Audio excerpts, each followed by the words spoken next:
Pengertian dari sistem. Sistem dapat dikatakan sebagai seperangkat komponen teknologi. Komponen dari pengertian sistem informasi ini sangat saling terhubung untuk mengumpulkan, menyimpan, memproses data, serta menyediakan informasi, pengetahuan, dan produk digital. Kemudian kita masuk ke dalam konsep dasar informasi. Konsep dasar informasi tak dapat dilepas dari definisi atau pengertian informasi, yaitu hasil pengolahan data untuk menjadi bentuk yang berguna bagi penerimanya. Jadi, sumber informasi adalah data. Data adalah kenyataan yang menggambarkan peristiwa yang terjadi pada saat tertentu.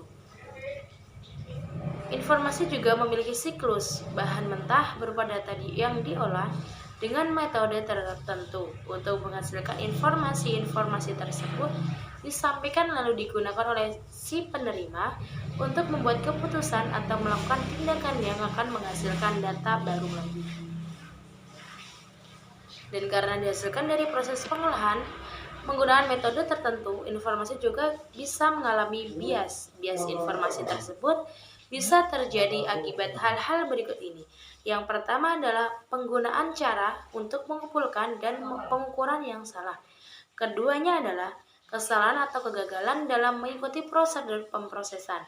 Ketiga adalah ada data yang hilang atau tidak diproses. Kemudian yang keempat, terjadi kesalahan dalam proses penyimpanan atau koreksi data. Dan yang terakhir adalah sistem tidak berfungsi. Kemudian kita masuk ke dalam konsep dasar informasi manajemen. Sistem informasi manajemen merupakan kegiatan yang dilakukan sekelompok unsur dan sebuah organisasi yang saling terkait dalam usaha untuk memecahkan suatu masalah dengan memanfaatkan sumber daya manajemen sehingga sampai pada sebuah pemberian informasi yang mendukung pengambilan keputusan. Kemudian data versus informasi. Data dari fakta-fakta angka-angka gambar, video, suara, dan lain sebagainya yang relatif tidak berarti bagi pemakainya. Sedangkan informasi adalah data yang telah diproses atau data yang memiliki arti. Sebagai contoh, yakni ada data dapat berupa jumlah jam kerja tiap pegawai dan perusahaan. Saat data diproses, ia dapat diubah menjadi sebuah informasi. Jika jam kerja tiap pegawai diakali dengan upah per jam, hasilnya adalah pendapatan kotor. Dan jika angka-angka pendapatan kotor tiap pekerja dijumlahkan pada penghasilan informasi total biaya gaji bagi seluruh perusahaan. Perubahan data menjadi informasi dilakukan oleh pengolahan informasi. Pengolahan informasi adalah salah satu elemen kunci dalam sistem konseptual. Pengolahan informasi dapat meliputi elemen-elemen komputer, elemen-elemen non-komputer atau kombinasi dari keduanya. Kemudian pengolahan informasi. Dan kita dapat melihat bagaimana manajer pengolahan sumber daya fisik. Selain itu, manajer juga pengolahan sumber daya konseptual. Manajer memastikan bahwa data mentah yang diperlukan terkumpul dan kemudian diproses menjadi informasi yang berguna. Kemudian, manajer memastikan bahwa orang yang layak dalam organisasi menerima informasi tersebut dalam bentuk yang tepat pada saat yang tepat, sehingga informasi tersebut dapat dimanfaatkan.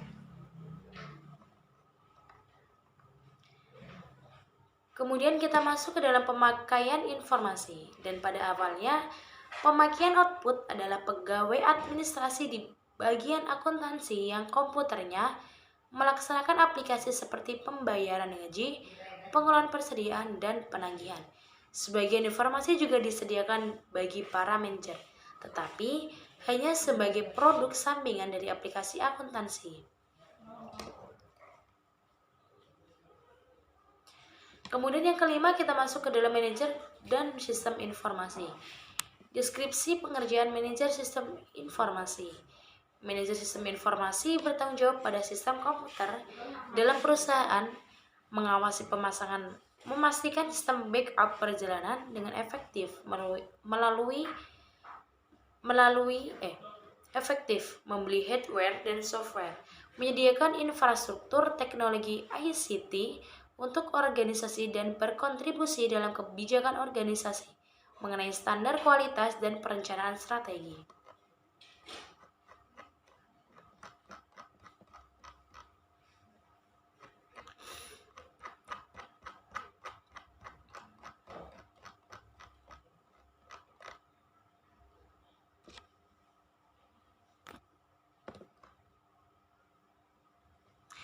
Kemudian kita masuk ke dalam aktivitas kerja manajer sistem informasi.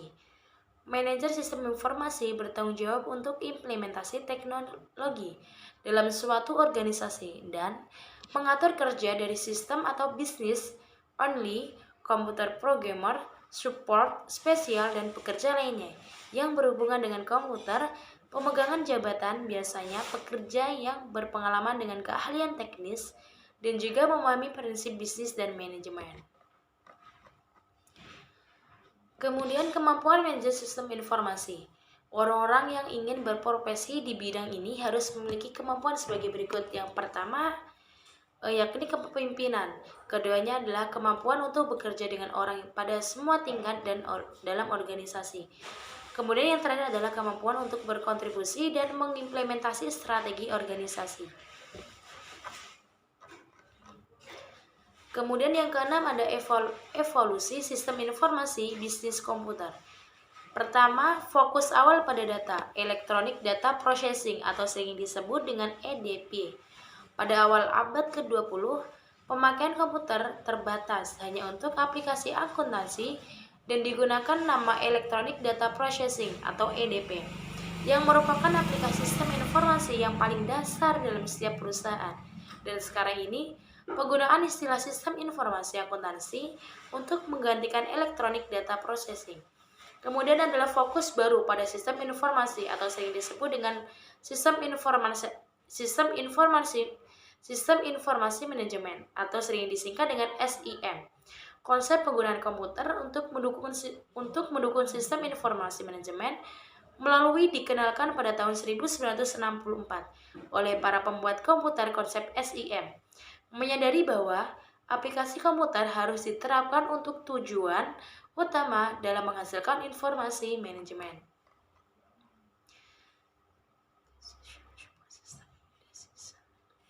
Kemudian ada fokus revisi pada pendukung keputusan, Decision Support System atau sering disingkat dengan DSS.